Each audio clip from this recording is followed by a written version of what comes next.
मुझे अपना के मुझे फिर से पराया क्यों कर दिया माँ?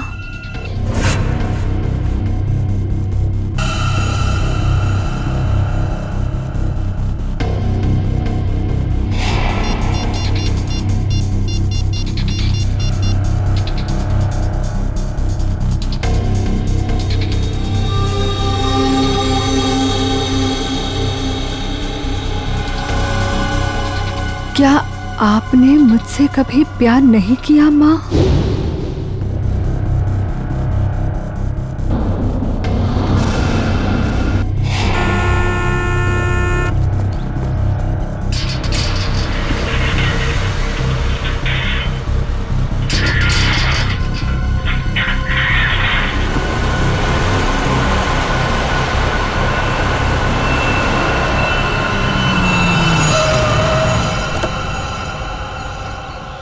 नमस्ते मैडम जी। नमस्ते।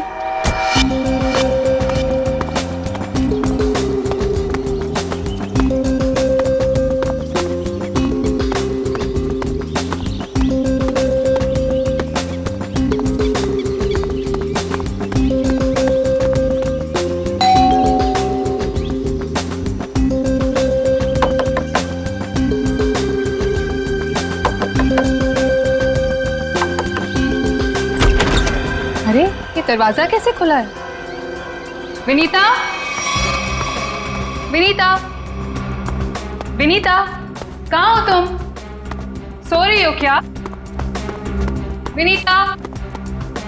अंकल, आंटी, कोई आवाज क्यों नहीं दे रहा है?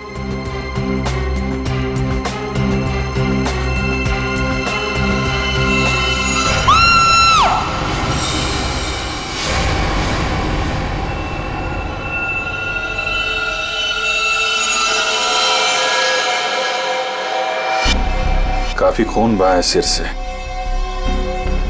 लगता है किसी भारी चीज से मारा गया है। सर बाथरूम में ये लोहे का रॉड मिला है सर, इस पे ताजे खून के धब्बे हैं। हो सकता है इन दोनों को मारने के लिए इस रॉड का इस्तेमाल किया गया है। उंगलियों के निशान मिल सकते हैं इस पे। संभाल के रख दो।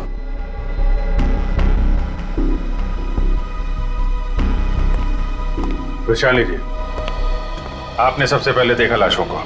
मैंने और मेरी फ्रेंड विनीता ने टेनिस खेलने का प्लान बनाया था।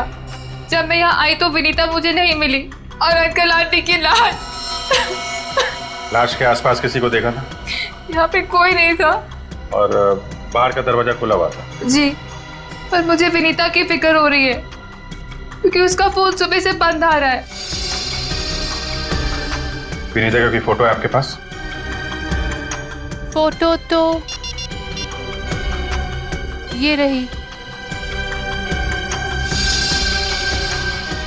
वंश सर, ये फोटो सब चेक ना किया और पुलिस स्टेशन में भेजो। इसकी जान को खतरा हो सकता है। सर। और आप हैं यहाँ के वॉचमैन। वॉचमैन का मतलब समझते हो? घर का रखवाला। ये रखवाली की तुमने अपने मालिक और मालकिन की? कैसे कहूँ साहब, अब तो ये बोझ पूरी जिंदगी मेरी आत्मा पर रहने वाला। तुम्हारे रहते हुए खूनी अंदर आया तो आया कैसे? ये बात तो मेरे लिए भी पहेली बनी हुई है। ऐसी पहेली सुलझाना सीआईडी को अच्छी तरीके से आता है। प्लीज साहब, मेरे बाबूजी से इस तरह बात मत कीजिए। ये दिल के मरीज है और अगर इन्हें कुछ हो गया तो मेरा क्या होगा? चुप कर, माफ करना साहब, मेरा बेटा है, मुझसे बहुत प्यार करता है। चल जा, बाहर जाके बैठ। कल रात विनीता घर पे थी? हाँ साहब, वो घर पे ही थी, मगर रात को देर से आई थी। 2 बजे घर पे आई थी वो। और वैशाली जी, आप कितने बजे आए? सुबह 8 बजे। मतलब विनीता यहाँ से रात 2 बजे से सुबह 8 बजे के बीच में गई है? नहीं गई साहब। नहीं गई है तो घर पे कहाँ है? तुम ड्यूटी पे कितने बजे सो रहे थे ये बताओ। नहीं साहब, हम बिल्कुल नहीं सोए। सोने की बात तो दूर, हमने सेकंड की झपकी भी नहीं ली। तो क्या वो खूनी आसमान से उड़ के इस घर में आया? हाँ? वैशाली, एक बात बता, विनीता के परिवार वालों की किसी से कोई दुश्मनी थी? मुझे इस बारे में कुछ नहीं पता। अच्छा, विनीता के बारे में आप हमें और क्या बता सकती हैं? विनीता मुझसे अपने सारे सुख दुख बांटती थी, बस उसे अपने अनाथ होने की हीन भावना महसूस होती रहती थी। एक मिनट, आपने कहा कि विनीता अनाथ है? अंकल आंटी ने उसे गोद ले रखा था। अच्छा, विनीता का सुरेश जी और उनकी पत्नी के साथ कैसा संबंध था? बहुत अच्छा था, जैसे कि उसके सगे माँ बाप हो। पर विनीता से वो एक ही बात से नाराज होते थे। कौन सी बात? रोहन।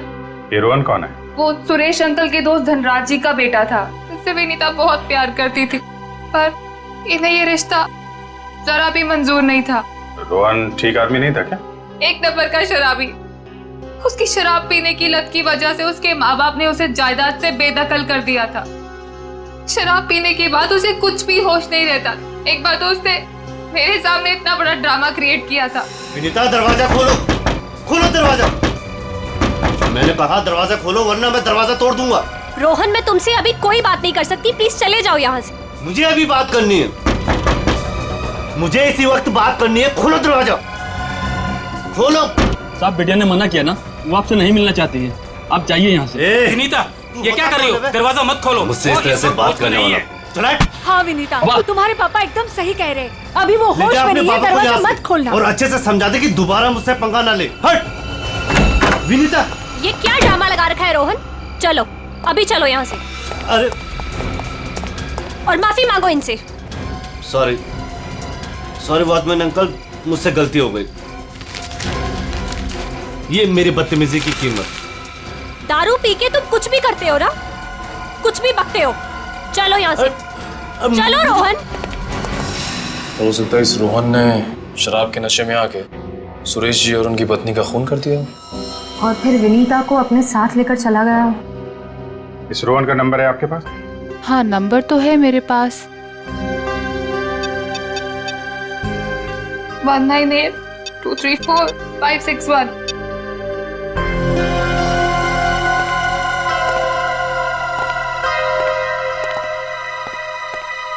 रोहन का फोन भी बंद आ रहा है। सर, अब एक बात समझ में नहीं आ रही है। अगर वो खूनी मेन गेट से अंदर नहीं आया तो फिर कहाँ से आया? घर को चेक करते हैं।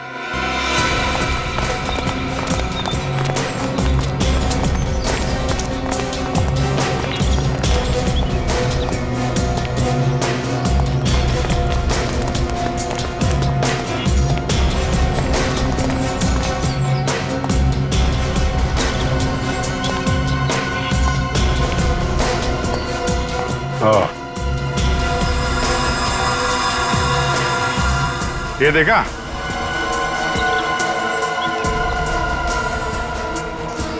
लगता है खूनी यहां से अंदर आया और फिर यहीं से बाहर भाग गया।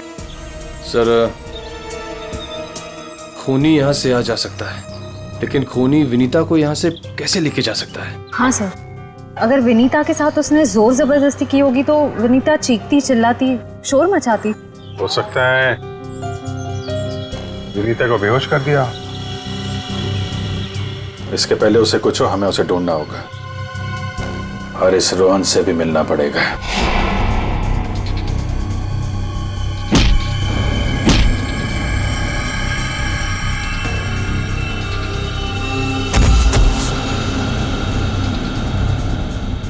सर, अभिजीत सर ने रोहन का यही का पता बताया।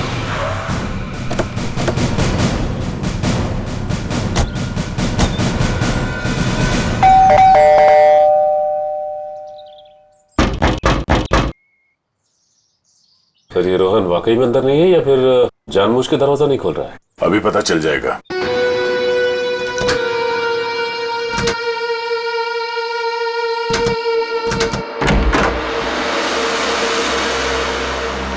हो सकता है उसने विनीता को यहीं कहीं छुपा के रखा हो। घर में सामान भी ज्यादा नहीं है, पूरा घर खाली दिखाई दे रहा है। हाँ, वैसे भी कंगाल है वो। माँ बाप ने तो बेदखल कर दिया था उसे। सचिन,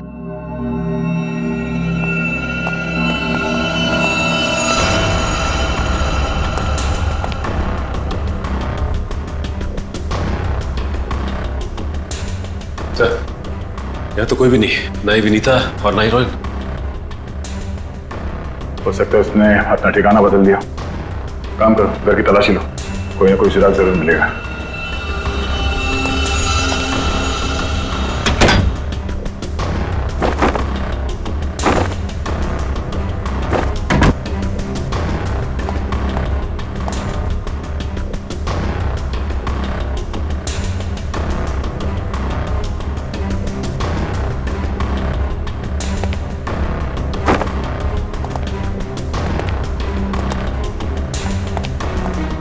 चारों तरफ किताबें ही किताबें पढ़ी। लगता है इस रोहन को किताबें पढ़ने का बहुत शौक था। नजरिया बदलिए, बहुत अच्छी किताब है ये।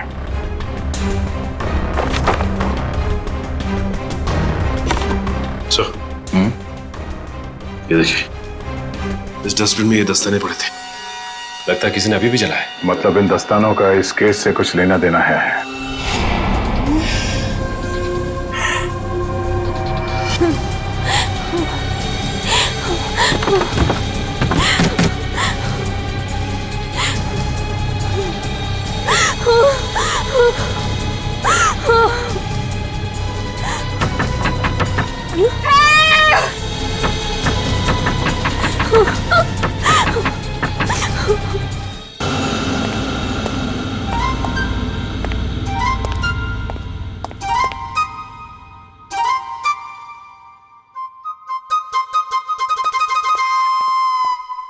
Ready sir. मेरे इतने बड़े शरीर के इत्तू से दिमाग में ना एक बात नहीं घुस रही है। कौन सी बात? ये रोहन का मेन मकसद था विनीता से शादी करना, करेक्ट? करेक्ट। फिर इसने अपने सास ससुर की जान क्यों ली? अरे वृषाली ने बताया था ना कि उसे शराब पीने की बहुत जबरदस्त लत थी, और शराब के नशे में लोग अक्सर कुछ भी कर जाते, उन्हें कुछ याद नहीं रहता। हाँ क्या? क्या? शराब के नशे में इतनी ऊंची दीवार कोई कैसे चढ़ सकता है, भले रस्सी के सहारे क्यों? और फिर विनीता, वो तो शराब नहीं पीती, वो क्यों गई रोहन के साथ? सर वैसे भी विनीता तो उनकी सगी बेटी थोड़ी थी।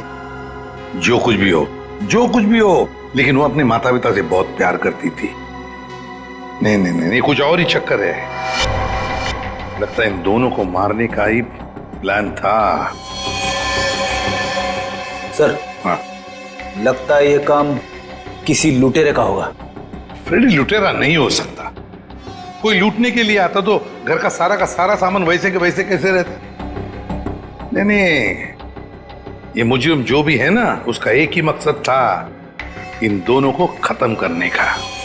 सर, हाँ, एक बहुत ही हैरान कर देने वाली बात पता चली है। क्या? सर, विनीता ने 1 हफ्ते पहले फायर ब्रिगेड में फोन किया था, और ये रही उस फोन कॉल की audio clip. Hello fire brigade, मेरे घर में आग लगी है, प्लीज जल्दी किसी को भेज दीजिए। मेरा एड्रेस है 603 हर्ष विहार, शांति नगर। लेकिन सर, जब फायर ब्रिगेड वाले उनके घर पहुंचे तो विनीता की मम्मी माला जी ने उन्हें ये कहकर वापस भेज दिया कि वहां कोई आग वाग नहीं लगी है। हाँ, उसके घर में तो कोई आग लगने का निशान भी नहीं मिला। अरे झूठ क्यों कहा उसने? यही बात तो समझ में नहीं आ रही। फायर ब्रिगेड वाले ने खुद देखा था स्टोर रूम से धुआं निकलते हुए। उसने अंदर जाना भी चाहा, लेकिन माला जी ने उसे रोक दिया। माला जी ने फायर ब्रिगेड वाले को अंदर जाने से रोक दिया? क्यों? कुछ और ही चक्कर है।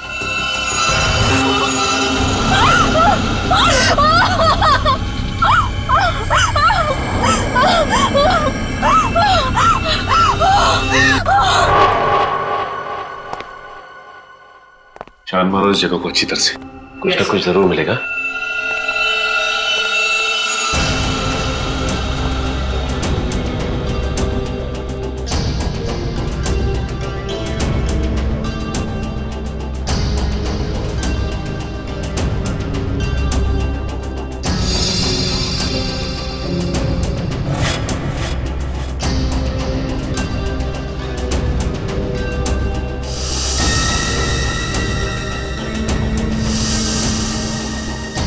ये क्या हुआ सर? सीलिंग पे पेंटिंग बनाया। बड़ी ही अजीब बात है। देखते।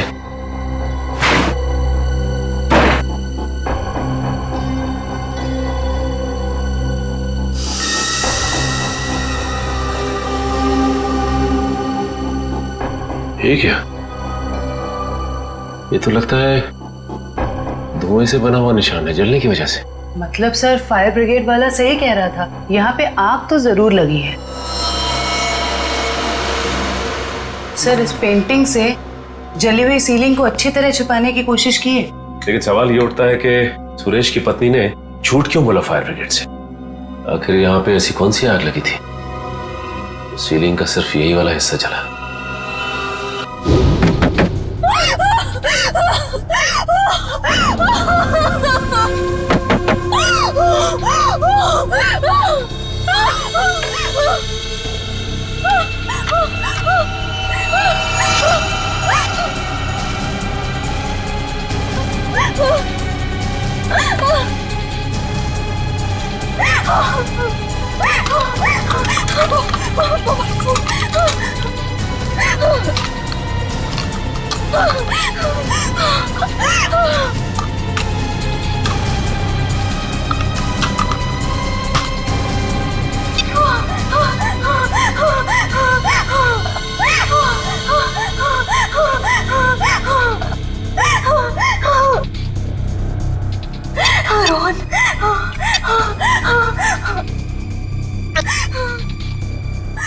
रोहन फोन क्यों नहीं उठा रहा?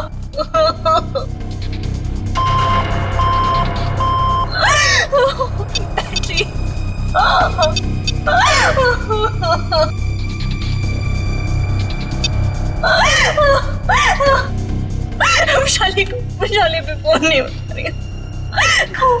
बैटरी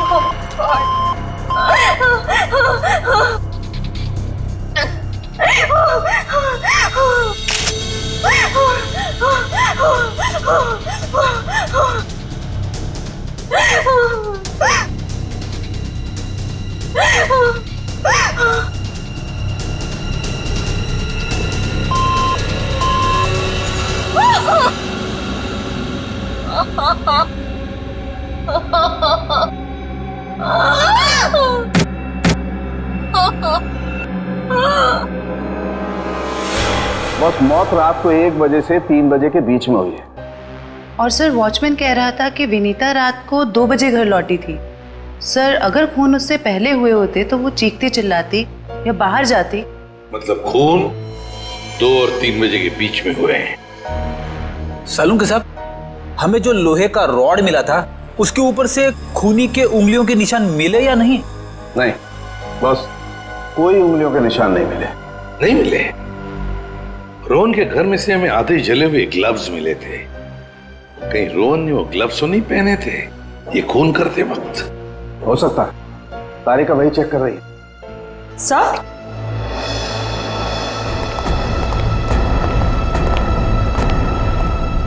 सर ये खास किस्म का सॉल्यूशन है, इकोडेल्पाइट नाम।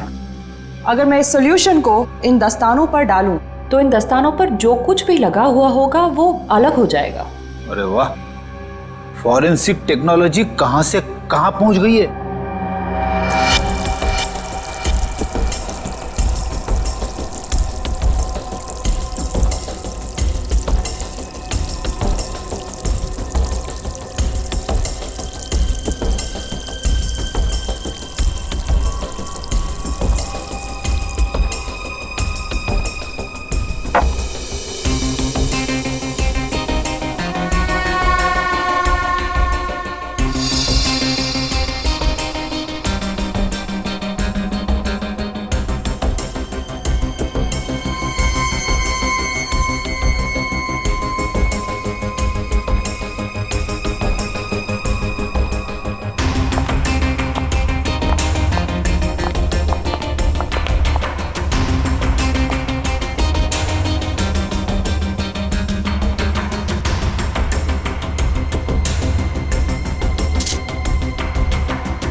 अरे इन पे तो खून लगा है, देखते हैं किसका है।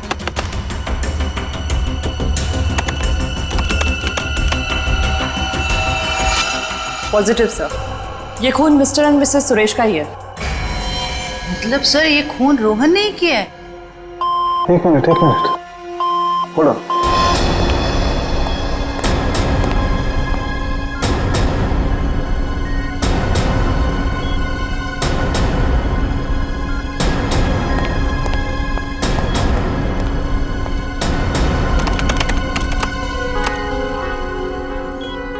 बस वो देखो,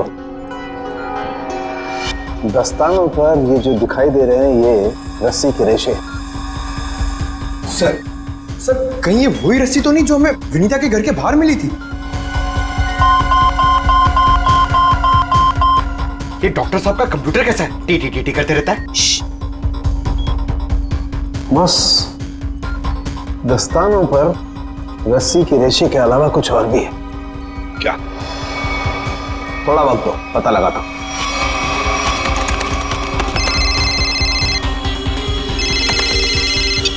हाँ श्रेया, ठीक है। क्या? सर विनीता का फोन थोड़ी देर के लिए ऑन हुआ था, उसके घर के बिल्कुल करीब। और सर उसने सोशल नेटवर्किंग साइट पे अपनी दोस्त को एक SOS मैसेज भी भेजा है। श्रेया मुझे लिंक अभी भेज रही है सर, ये देखिए सर। मैं घुटन से मर रही हूं, प्लीज मुझे बचाओ। Vinita, my God.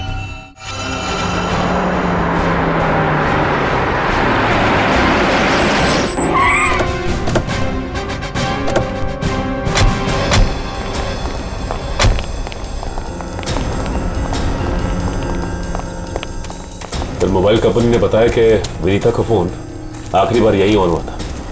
इस घने जंगल में नेटवर्क मिला, यही बड़ी बात है। जरा देखो आसपास।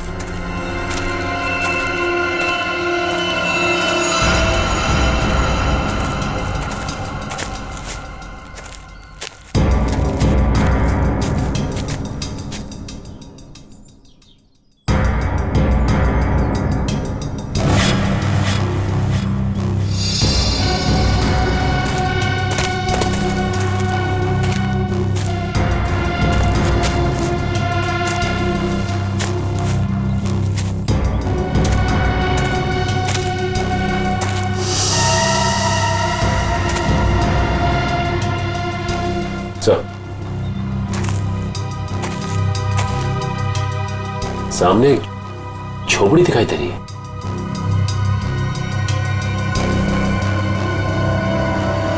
दिव्या, वंश,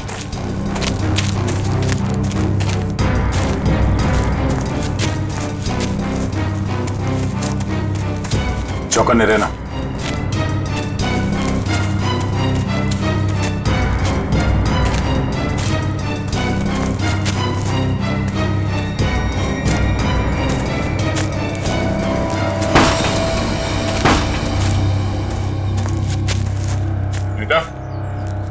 बेटा, तो तलाशी लो।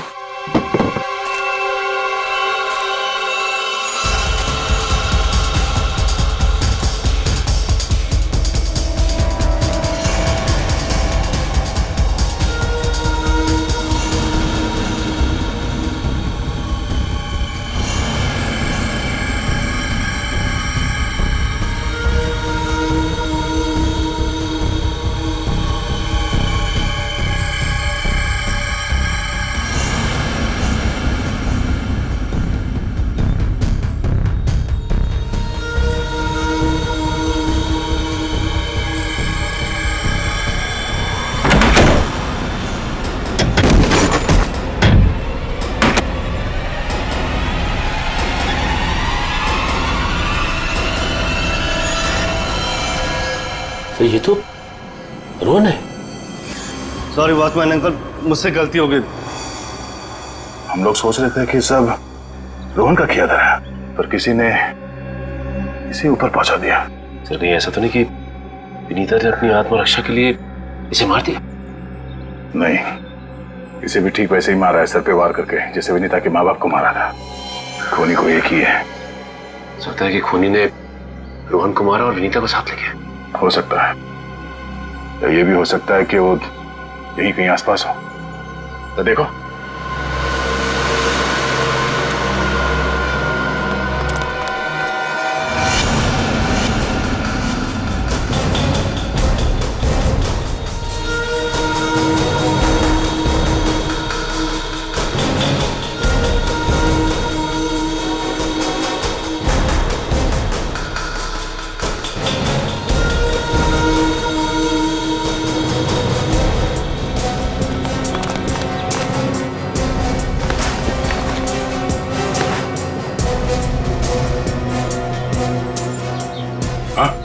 पास भी कुछ नहीं मिला। तो कुछ नहीं मिला। सर ये देखिए, फावड़ा और कुदाल।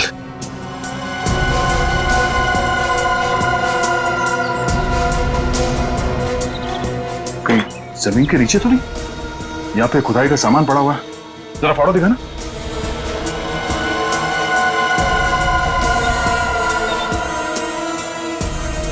इस फावड़े पे गीली मिट्टी लगी हुई और ये पत्ता। अब विनीता को यहाँ जमीन के नीचे रखा गया है, जंगल के किसी ऐसे हिस्से में जहां पे ये पत्ते मिलते हो। ढूंढो, जरा देखो आसपास।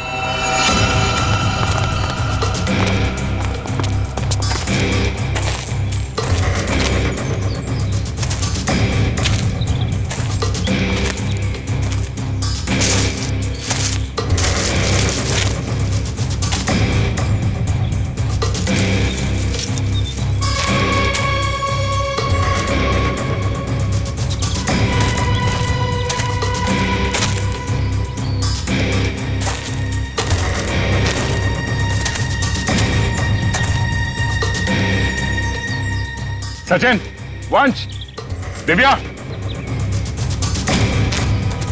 ये देखो, लगता है हाल फिलहाल में यहाँ खुदाई हुई है। वंश, खुदाई का औजार लिया जल्दी। सर।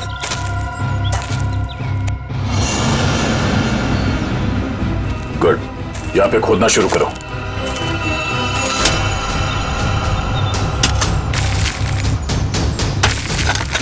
एक मिनट हट जाओ।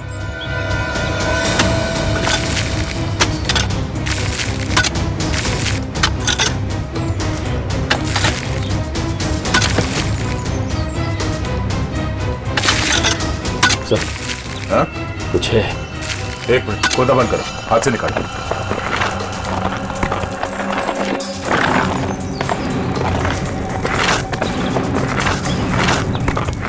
तो इसका अंदर तो नहीं?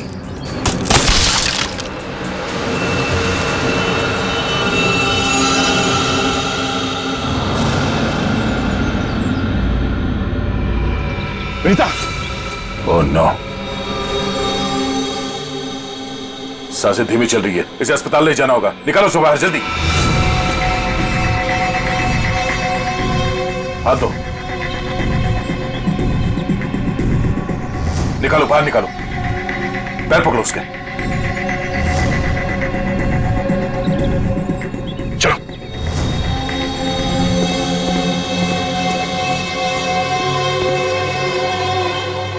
इतना समय बीत गया है, पता नहीं किस हाल में होगी विनीता। हम तो वक्त रहते उसे यहाँ ले आए, उम्मीद तो यही है कि वो ठीक हो जाएगी। ठीक भी हो जाएगी तो भी रोहन की मौत और उसके माँ बाप की मौत का सदमा पता नहीं बर्दाश्त कर पाएगी कि नहीं। मैं हमेशा कहता हूँ कि सीआईडी में सबसे मुश्किल काम यही है, किसी को किसी अपने की मौत की खबर देना। हाँ डॉक्टर साहब, कैसी है विनीता? अब खतरे से बाहर है, उन्हें होश आ गया। गुड, हम उनसे बात कर सकते हैं? हाँ बात कर सकते हैं, लेकिन वो काफी तनाव में, बहुत देर तक कम ऑक्सीजन में रहने की वजह से फिलहाल बहुत ज्यादा कमजोर है वो। थोड़ा संभाल के ध्यान रखिएगा इस बात का। ठीक है, हम इस बात का ख्याल रखेंगे। Thank you. चलो।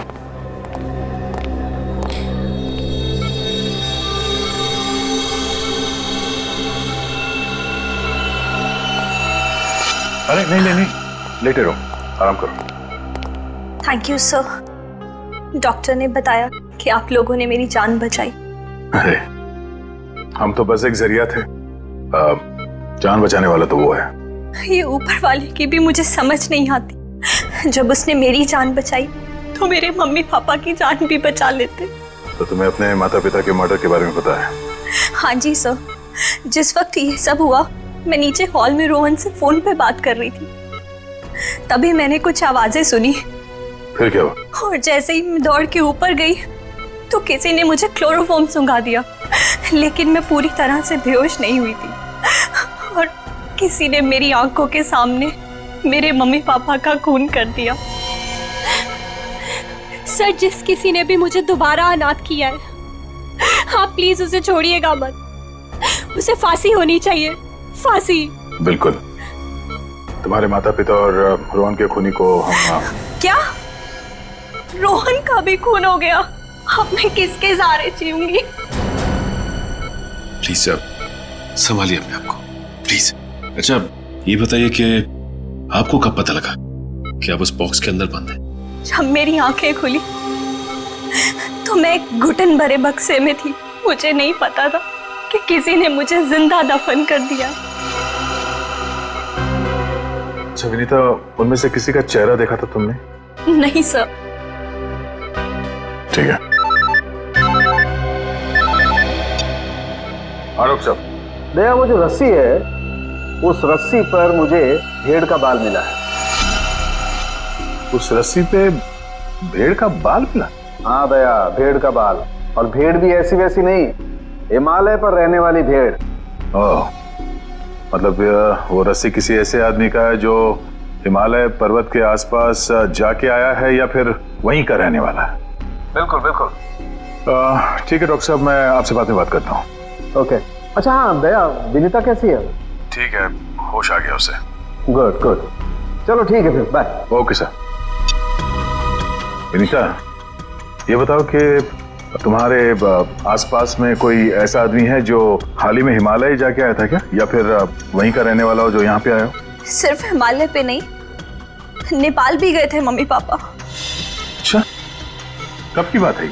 1 महीने पहले की। वो खुद से वहां गए थे या ये ट्रैवल एजेंट के जरिए टूर पैकेज में? टूर बुक करवाया था सर।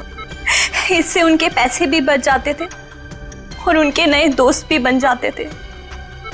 लेकिन उन्हें नहीं पता था कि ये टूर उनकी जिंदगी का आखिरी टूर होगा। संभालो अपने आप को। विनीता, हमें उस ट्रैवल एजेंट का नंबर चाहिए। सर, विनीता के माता पिता के साथ जितने भी लोग नेपाल गए थे उन सभी से पूछताछ कर लिए। तो क्या पता चला? सर, नेपाल में एक अनाथ आश्रम है। सुरेश जी और माला जी जब भी नेपाल जाते थे वो इस अनाथ आश्रम में जरूर जाते थे। बाल गृह संस्था। विनीता को भी तो यहीं से गोद लिया था माला और सुरेश ने। जी सर। हाँ, देखते जरा इनसे बात करके। हेलो, देखिए मैं एसीपी प्रद्युमन बोल रहा हूँ सीआईडी से, या मुंबई।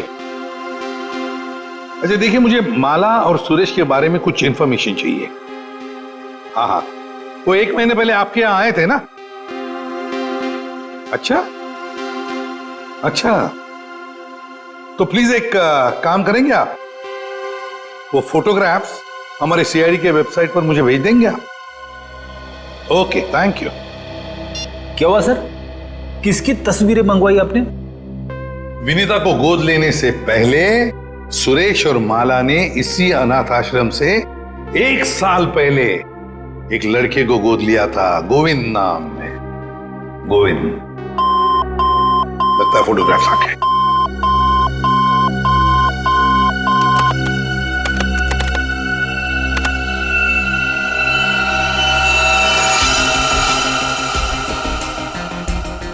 पांच साल की उम्र थी, साल 1999। मतलब सर, वो आज तकरीबन 20 साल का होगा। अभी पता चल जाएगा गोविंद अगर आज है कैसे दिखता होगा।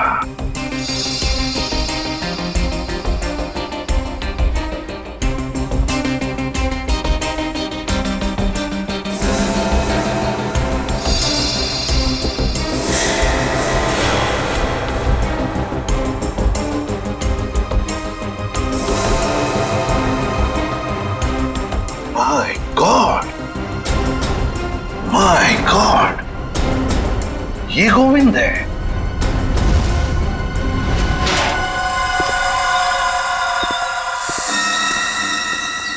अब देखते हैं कहां भागेगा।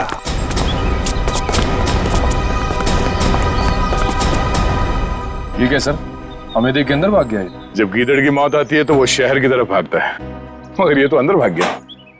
मगर सर, वो अंदर की तरफ क्यों भागा? वो तो पकड़ा जाएगा।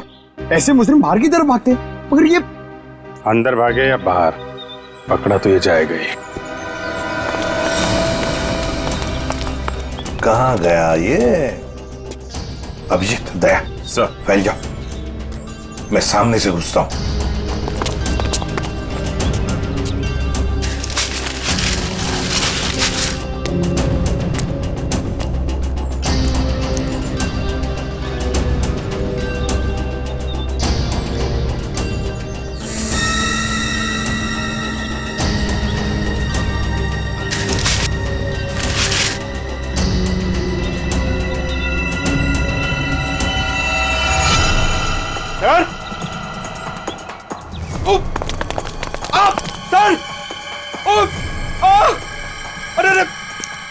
क्या हुआ? सर खुजली हो रही है सर।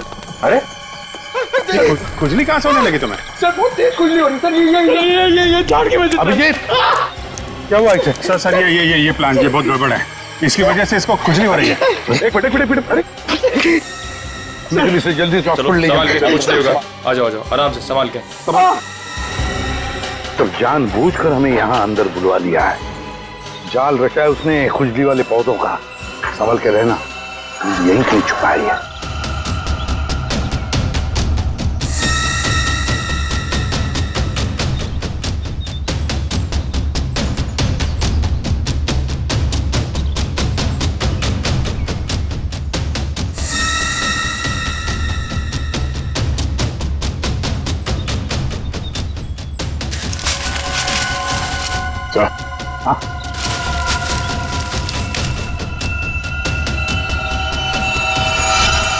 चलो बाहर निकलो, बहुत बना लिया पौधों को हथियार।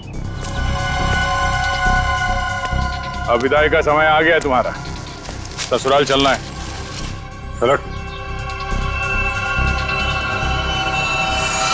प्लीज साहब, मेरे बाबूजी से इस तरह बात मत कीजिए।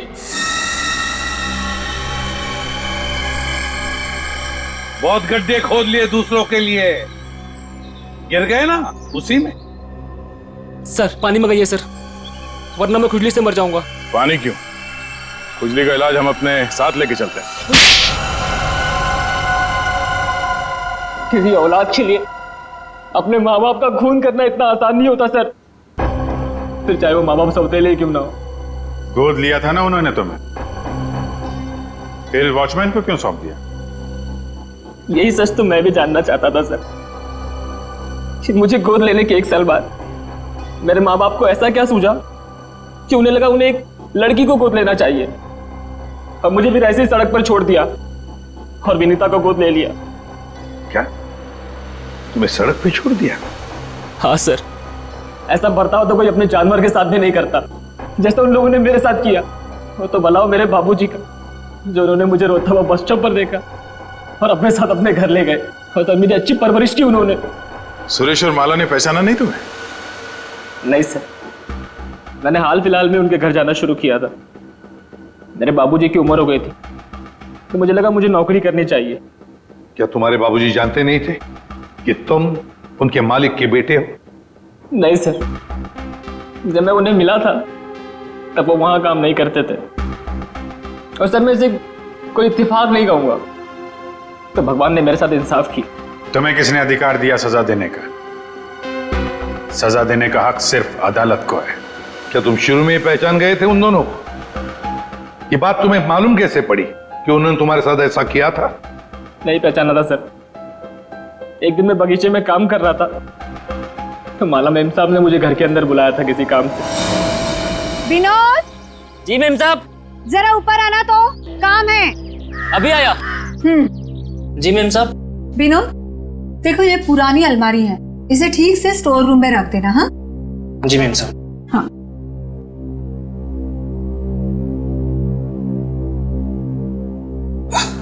क्या हुआ विनोद, बहुत भारी है क्या? बहुत ज्यादा भारी मेम साहब। एक काम करता हूँ, इसमें से कुछ सामान बाहर निकाल लेता हूँ। मगर निकाला हुआ सामान फिर से रख देना अंदर। हाँ जी मेम साहब। हाँ।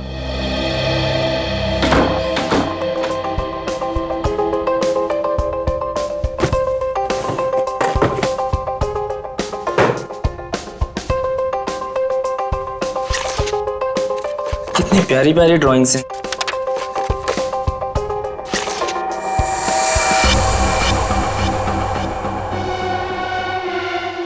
ये तस्वीर तो मेरे बचपन की है। इसका मतलब साहब और मेम साहब ने मुझे गोद लिया था। विनोद, कितनी देर, जल्दी करो। जी मेम साहब, बस हो गया।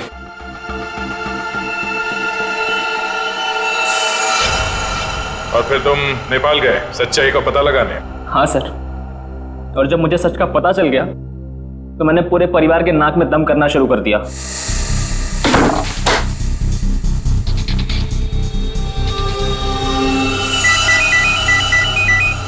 किसका फोन है? हेलो। हेलो, अरे जवाब क्यों नहीं दे रहे हो? हेलो, कौन है? ऐसा क्यों किया? कौन बोल रहा है? आपका बेटा। बेटा? क्या? बताइए, ऐसा क्यों किया? मुझे अपना बनाकर फिर से अनाथ क्यों कर दिया? देखो, ऐसी बातें फोन पर नहीं होती हैं। आमने सामने मिलो, फिर बैठ के बात करते हैं। बताइए कहाँ मिलना है? मेरे घर। ठीक है, पहुंच गया।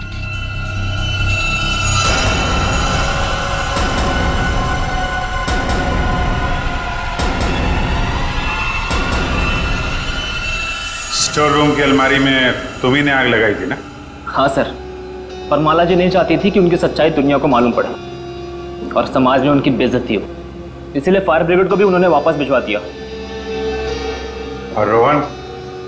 रोहन को क्यों मारा? मैं रोहन को नहीं मारना चाहता था सर, उससे मेरा कोई लेना देना था ही नहीं।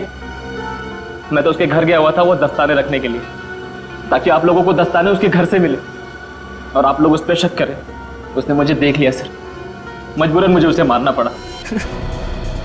बदले की आग में तूने 3 खून किए, एक मासूम को जिंदा दफनाने की कोशिश भी की। ये कैसा बदला? ये बदले की आग तुम्हें फांसी के फंदे तक ले जाएगी, फांसी के फंदे तक।